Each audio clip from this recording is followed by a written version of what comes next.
Hello, Sir Stillwater. In this video, I'm going to go ahead and talk about the AI Core Great Building. This is a space-age Jupiter Moon Great Building in Forge of Empires, and it offers something unique in a number of different ways, and we'll talk about that. So let's see, Space-age Jupiter Moon, here it is. It has this kind of atomic-looking rings around a nucleus, kind of cool, kind of like an AI core, I guess. Here it is on the little tile card thing. Here it is in the wild. And let's jump in here and talk about it. So AI Core, it's a central supercomputer processing massive amounts of data. It was created to identify and analyze produced, collected, and imported goods of any type.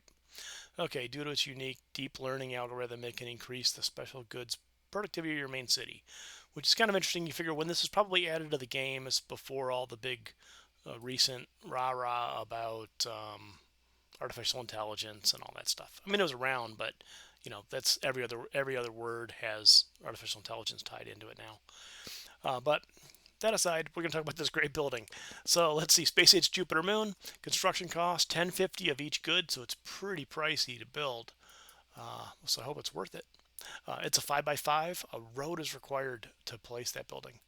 And then it offers a few different things. I'm going to start with the easy part first, which is the passive bonus, guild goods.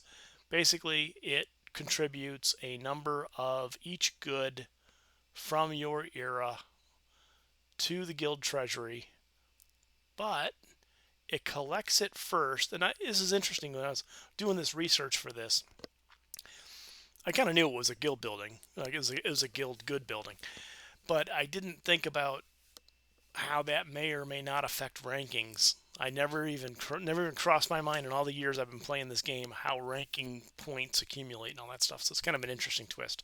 But I'm going to go on the surface of that. I'm not going to go too deep into that. But basically, it collects the goods, and as a collection, you get the points that go into your ranking, player rank points. Then it turns around and donates the goods into the guild treasury. So you get the credit for it. So that's kind of interesting. So in the end of the game, I mean, at the end of the day, it's basically doing a daily contribute to the guild treasury, just like it would at the Ark or the Observatory or whatever.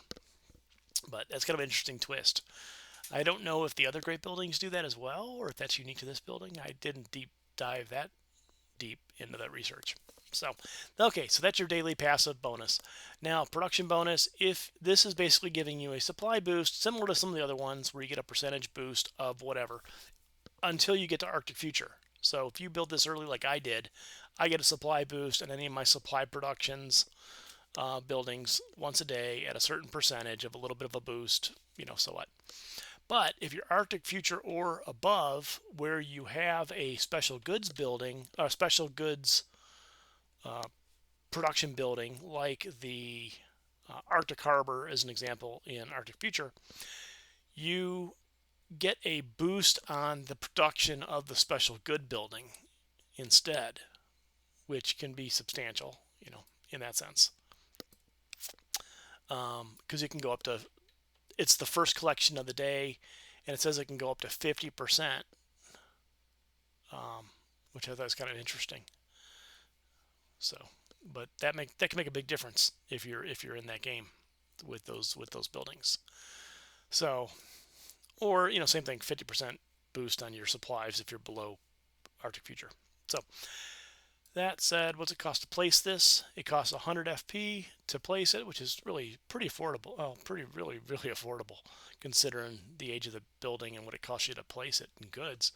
Algorithmic core, you get four attempts at 5%. Guild collected is going to be 12 of each good. And then again, when these are guild buildings, I believe it's going to be 12 of each of the 5 goods that get donated to the guild treasury, as opposed to a self-collect where you get 12 of one of the 5 randomly.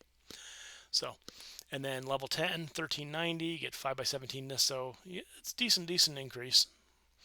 17% of getting that bonus. So, but that's it. That is and then these are of course the special goods that would be bonused at each of those levels. I think I covered this in one of the other great buildings, one of the other space age great buildings. of what's the good and where's it created. So like Arctic Harbor is where you do the quest or whatever you want to call it, to go get promethium. And this will basically, whatever, let's say you did that and you brought back X amount of promethium, this is the percentage bonus on top of that as a potential gain. So there you go. That is the AI. That is the AI core, and it's a really interesting building. You see this a ton in the 1.9 threads, and even in the regular swap threads. People that have them that are up in the ears that need it. It seems to be a very desirable building. You see tons of blueprints floating around for these in those swap threads. So I built one, and I basically built it as a guild contributor, a guild treasury contributor, because I'm not up to Arctic Future yet. But it's nice to have it when I get there. So, but that's it. That's what I've got on this one. I'm continuing my way through. I think I've only got 3 great buildings left to do, so I'm really getting close here in the series. So, thanks for watching. Have a good day. Stay tuned. A few more days, there will be another one. Okay.